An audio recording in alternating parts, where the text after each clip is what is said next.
ಹೊಟ್ಟೆ ಕೆಳಗೆ ಮಲಗಿ ನಿಧಾನವಾಗಿ ಮೊದಲು ಒಂದೊಂದೇ ಕೈಯನ್ನ ನಿಧಾನವಾಗಿ ದೊಡ್ಡ ಸರ್ಕಲ್ ಮಾಡ್ಕೊಳ್ಳಿ.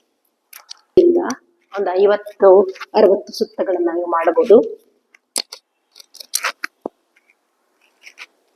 ನಂತರ ಸ್ವಲ್ಪ ವಿಶ್ರಾಂತಿಯನ್ನು ತಗೊಂಡು ಈಗ ಪೂರ್ಣ ಸ್ವಿಮ್ಮಿಂಗ್ ಬ್ರೀತ್. ಸೊ ನಿಧಾನವಾಗಿ ಸ್ಟಾರ್ಟ್ ಮಾಡಿ.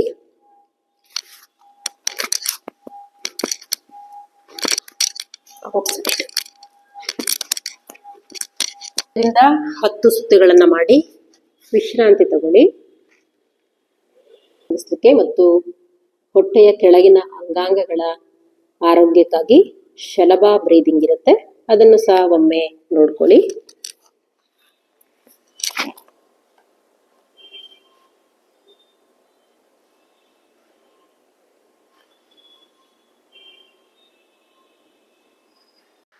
ಇದು ಅಕರ್ಣ ಬ್ರೀದಿಂಗ್. ಇದು ಕೂಡ ಹೊಟ್ಟೆಯ ಭಾಗಕ್ಕೆ ಮತ್ತು ಹೊಟ್ಟೆಗಿನ ಕೆಳಗಿನ ಅಂಗಾಂಗಗಳಿಗೆ, ಸೆಕ್ಸ್ ಆರ್ಗನ್ ಇರ್ಬೋದು ಅಥವಾ ಕಿಬ್ಬೊಟ್ಟೆ ಅಂಗಾಂಗಗಳಿಗಿರ್ಬೋದು, ತುಂಬಾ ಉಪಯುಕ್ತವಾದಂತ ಸುಲಭವಾದ ಪ್ರಾಣಾಯಾಮ ಅಥವಾ ಸುಲಭವಾದ ಉಸಿರಾಟದ ಒಂದು ವಿಧಾನ.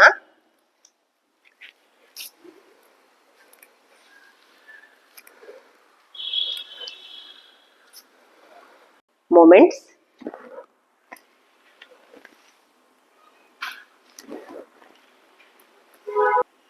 ಸೊ ಇದನ್ನು ಸಹ ನೀವು 30 to 60 ಮಾಡ್ಬೋದು. ರಿಲ್ಯಾಕ್ಸ್. ಇದು ಹೆಣ್ಮಕ್ಳಿಗೆ ತುಂಬಾ ಉಪಯೋಗ ಆಗುವಂತ ಮತ್ತು ಕುಳಿತಲ್ಲೇ ಬೇಕಾದಷ್ಟು ನಿಮ್ಮ ಕ್ಯಾಲರಿಯನ್ನ ಆರಾಮಾಗಿ ರೆಡ್ಯೂಸ್ ಮಾಡ್ಬೋದು. ಆ ರೀತಿಯ ಬಂಡಲ ರೀತಿಯಲ್ಲಿ ಮಾಡುವಂತ ಅರ್ಧ ಮಚ್ಚೇಂದ್ರ ವೃತ್ತ ಅಂತ ಇದು. ಇದನ್ನ ನೋಡ್ಕೊಳ್ಳಿ ಸ್ನೇಹಿತರೆ. 1 2 3 4. ಸೊ ಅದರ್ ಸೈಡ್ ಕೂಡ 5 times. ಸ್ಟಾರ್ಟ್. 1 2 3 4. ಕೈಗಳನ್ನು ಹಿಂದೆ, ಕತ್ತು ಮೇಲೆ, ರಿಲ್ಯಾಕ್ಸ್.